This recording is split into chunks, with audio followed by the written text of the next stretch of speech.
president of the Haitahoba, this whole journey of making Assamese language a classical language, what entailed it, what was the work that had gone behind it, and so that's something if you can just take our audience through that.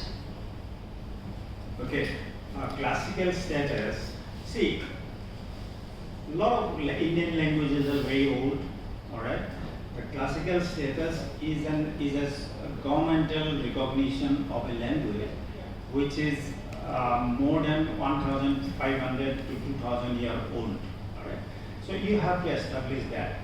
Now, in 2012, probably in Assam, a particular group of citizens in Kuladhar, they met, and they, after several discussions, they felt that why can't we make our claim for classical language like 2-3 other languages? So, but then Visheshwara Hazarika, some of you must be knowing, is a very good, famous linguist in Assam. So he was also taking the lead. Then Ashok Sharma is actually an engineer. He's very interested in linguistics and things like that. So they all started collecting the informations and inputs, right? Now, that time, the Ashok Sharma met me also in 2015, 16, something like that. Then I was in the service. I said, how can I talk about classical language when I am I'm holding this, pattern in my hand? So that maybe out of it, then we'll think about it. But I said that you collect the materials first. So like that, then after I became the president of Assam Saikia Sabha in 2020, I was elected as president. So then I decided that we should do something about it, Then I talked to Saikia. She was also thinking about it. She was also writing in papers and other documents also. So, but I realized one thing, that until and unless we can have evidentiary documents, that which will establish our language as more than 1,500 to 2,000 years old, then there the recognition will not come, right? That is why after becoming the president of Assam Saikia Sabha, I put it up in our executive committee, core committee. We took resolutions and formed a committee of experts like Narayan Das, then Nagin Thakur, then Professor Nagin Saikia, but I realized that the origin of language cannot be seen in terms of words, grammar, syntax, right? Origin of language has to be seen in terms of multidisciplinary approaches, like you have to look at the archaeology, you have to look at the anthropology, you have to look at the music, art, culture, all different aspects are required to be seen. And first of all, to see the epigraphic, evidences. So now that is a big thing, because right after we thought about it in 2020, COVID came, right? Lockdown. So we couldn't even meet. So over phone we are talking about. Then suddenly 1 or 2 days COVID, lockdown will be open, and I asked Ashok Sharma to take this cab and go and take the photographs of those rock inscriptions in different places and all. Few days back he only told me that I never knew that you paid the taxi money from your own pocket. I said, yes, I did, but I did not have money inside the Sabha to pay for it, so I had to pay my own money. So that was the issue. Now, see, what type of evidences we collected?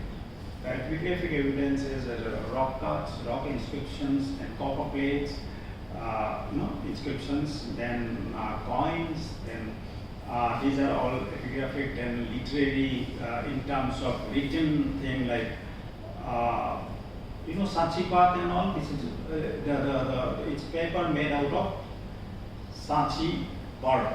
The tree is Sachi, and then you peel it and then you make it a very old type of system in Assam. So that was required to be seen and read. So very quickly, in 2-3 minutes, I'll tell you that we could go back to the 4th century BC.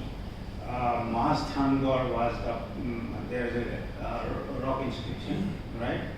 There we found few Assamese words being there, and some of the scriptologists from Assam and all, they also deciphered certain words.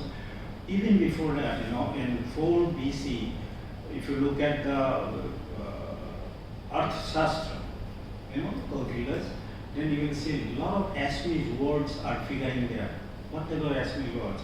The sali dham, that type of paddy, transplanted paddy. The sali word is there. Then you have mutha, meaning bunch, mutha, pan mutha and all those. Mutha is a word there. Huluka is a type of bamboo. It was figuring there. And all sorts of things were collected then on in second century. When we come to the second century, we found that Sharapada was the writing some Duha Geet, Duha songs. So those we have to mention about it in our The report. Buddhist monk and whose work is there in Nepal also. Yeah. So then after that we got a very important inscriptions in 4th century BC was in, I think, Nagajuri Khanikar in Kuladhar, about land grants and things like that. Alright. Then we have a lot of Umachal near Kamakya hills. All these are there. A lot of these we can come all over. In 7th century, we had a very important document by Yuan Chang and all, who visited India at that time. So he wrote that Kumar Bhaskar Varma, the king of Assam, he had presented Harshavardhana a bunch of books. Those days, books from Assam. That was a very good evidence we collected. Then there is in Harsha Sharif, that about Assamese thing was written, and Yuan Chang was mentioning a very important point in his memoir. He wrote that this place, Assam and old Assam, all that area, used to speak a language which was much different from the other parts of main India. So that shows that the different sort of a language is going on, which may not have much connection with the Indian languages outside. So finally we come like that. We can't go on giving all the evidences, but then we have in the middle centuries, we have Madhav Kandil is a very famous personality, a saint or everything, very famous person, writer in 14th century, who wrote the Ramayana, who translated Ramayana, Ramayana, that particular thing. A particular chapter of that Ramayana was not there, it was missing, so Shankardev had written later on. It's very interesting for everybody. I would like to tell you one thing. Recently, an Assamese writer, Tiruttama Mishra, very famous writer, she had translated this Uttarakhand in English. Written that time.